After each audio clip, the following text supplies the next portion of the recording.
Bismillahirrahmanirrahim. Alhamdulillahi rabbil alamin. Innal muallima wat tabiba kilahuma la yansahani idhuma lam yukrama. Fasbir lidaika in jafauta tabibaha waqna bi jahlika in jafauta muallima. Sesungguhnya dokter dan seorang guru itu mereka tidak akan pernah memberikan manfaat ketika keduanya tidak dimuliakan. Maka apa? Fasbir lidaika in jafauta tabibaha. Bersabarlah kamu atas penyakitmu. In jafauta muallima, in jafauta tabibaha. Jikalau kamu tidak nurut sama doktermu, waqna bi jahlika in jafauta muallima, dan qana'alah, terima kebodohanmu ketika engkau tidak nurut sama gurumu, menentang sama gurumu. Adik-adik semua yang dirahmati oleh Allah, jadi dua orang ini adalah dua hal yang harus didengarkan setiap kalimatnya. Saya sering mengatakan kun anta kal mayyiti tahta qadamai ustadika. Jadilah kamu seperti mayit di bawah telapak kaki guru Anda. Sepintar apapun Anda tidak nurut sama gurunya, enggak akan dapat ilmu, tidak akan pernah dapatkan manfaatnya. Lebih-lebih kau dapat berkahnya, ilmunya aja tidak dapat. Anda sakit gigi, pergi ke dokter, dokter saya sakit gigi, diperiksa, disuntik, nah disuntik bokongmu, kamu protes, kenapa sakit dok itu gigiku, harusnya yang disuntik apa? Gigimu. Gimana? Dokter lebih tahu kamu harus diobati seperti apa. Dikasih obat suruh minum 3 hari sekali. Saya pengen cepat sembuh, langsung minum semuanya, mati kamu. Begitu pula seorang guru. Guru itu adalah orang yang tahu muridnya harus diapakan. Maka nanti dijelaskan bahwa apa? Harusnya seseorang itu ketika mau belajar yufawwidu amrahu ila ustadhihi li'annahu adra wa aktsaru tajribat, karena dia yang paling tahu dan lebih berpengalaman. Saya menyuruh antum semuanya pertama mulai dari Jurumiyah. Wah, saya pengennya Alfiyah Ibnu Malik. Bonjrot mas, tahu bonjrot? Ya, dimulai dengan Jurumiyah, dimulai dengan manhaji. Lah termasuk menghormati guru itu bukan hanya Anda di depannya kemudian membungkuk-bungkuk, berkata sopan, lemah lembut, bukan hanya itu. Tapi ketika dia membuat aturan, harus Anda patuhin. Aturannya apa? Harus sholat berjamaah. Anda harus patuhi itu. Tentunya apa? Masuk KPN tepat waktu. Itu namanya ta'zim, menurut sama guru.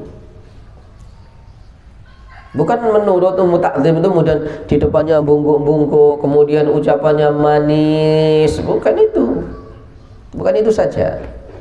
Tapi apa?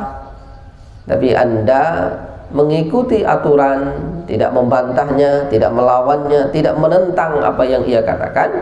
Itu termasuk adalah ta'zim dengan guru. Termasuk ta'zim dengan guru adalah bukan hanya dilakukan oleh murid kepada guru, tapi seorang orang tua harus bertakdim juga kepada guru jikalau ingin anaknya mempunyai ilmu yang bermanfaat dan barokah. Diceritakan bahwa apa? Suatu saat Harun ar-Rasyid, seorang khalifah, mengutus anaknya untuk belajar kepada Imam Asma'i. Ya. Kemudian apa? Suatu saat nih Imam Asma'i mengunjungi anaknya. Dia melihat bahwa apa? Anaknya disuruh menuangkan air kepada Imam Asma'i untuk berwudu. Dimarahi itu Imam Asma'i. Dimarahin bukan karena apa? Bukan karena disuruh nuangin air untuk berwudu, tapi apa? Dimarahin kenapa engkau tidak menyuruh tangan satunya untuk nuangin air, tangan satunya untuk mewudukan, mengosokin bagian tubuhnya, bagian anggota badannya untuk wudu. Itu loh takdimnya seorang presiden kepada guru. Dari anak saya itu kalau digituin itu kurang. Lah kebanyakan kita ini orang tuanya itu justru mempolisikan gurunya. Ada atau enggak? Gara-gara anaknya melanggar dihukum, dia tidak terima. Mau dapat ilmu dari mana? Padahal bukan khalifah. Ini Harun Ar-Rasyid begitu, bukan khalifah nih orang tuanya. Ya, kadang anaknya bikin laporan aneh-aneh yang gurunya sendiri juga nggak paham. Akhirnya apa? Diviralkan gurunya. Ini guru ini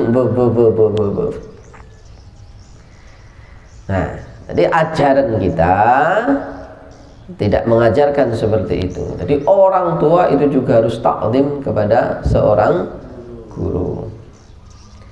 Diriwayatkan suatu saat Imam Abdul Qadir, Syekh Abdul Qadir Al-Jailani punya seorang santri. Santrinya itu dikasih makan dari apa? Dari makanan yang habis dimakan oleh Syekh Abdul Qadir Al-Jailani. Kemudian apa? Kemudian ketahuanlah sama tetangga pondoknya, pesantrennya, laporan kepada wali santrinya, oh anakmu makannya dikasih sisanya. Orang tuanya marah, deng marah, ngelabrak Syekh Abdul Qadir Al-Jailani. Saya nyuruh kamu ini untuk ngajarin, kok dikasih makan begini gimana? Akhirnya ya kalau nggak terima ya nggak apa-apa.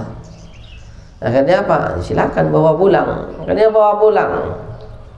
Ya ketika pulang sebelum sampai pintu gerbang ditanya hadis ini tak bisa, tanya ayat ini bisa. Bukhari Muslim hafal dia, hafal. Akhirnya apa? Sebelum keluar dari gerbang, mungkin saya terhasut. Mungkin saya terhasut. Akhirnya apa? Kembali nak, mungkin saya terhasut. Kita kembali lagi kepada guru. Akhirnya kembali lagi. Ketika kembali lagi kepada gurunya Syekh Abdul Qadir Jailani, ya, Syekh Abdul Qadir mengatakan, bukan saya tidak mau menerima anakmu, tapi Allah sudah menutup pintu ilmu untuk anakmu. Bawa pulang anakmu. Ini juga sebagai apa? Pelajaran Anda nanti sebagai orang tua. Anda akan punya anak, Anda akan punya cucu. Takdimlah kepada setiap guru yang mengajarkan kepada Anda, walau harfan walau kalimatan. Saya sering menceritakan bahwa apa? Khalifah Ali bin Abi Thalib ketika dengan iring-iringan pasukannya, pas pampres kalau zaman sekarang, naik kuda turun, dan ketika di depannya ada apa? Tukang belah kayu. Ya, para pasukannya terheran, kenapa engkau turun dari pasukanmu, dari kendaraanmu? Kalau sekarang Imam Syafi'i kemudian Khalifah Ali bin Abi Thalib mengatakan, sesungguhnya ada guru saya, dia pernah mengajari saya bagaimana cara membelah kayu yang benar. Itu takdimnya Ali bin Abi Thalib. Bagaimana takdim kita sekarang? Oke, itu adalah ulasan yang kita bahas beberapa waktu yang lalu.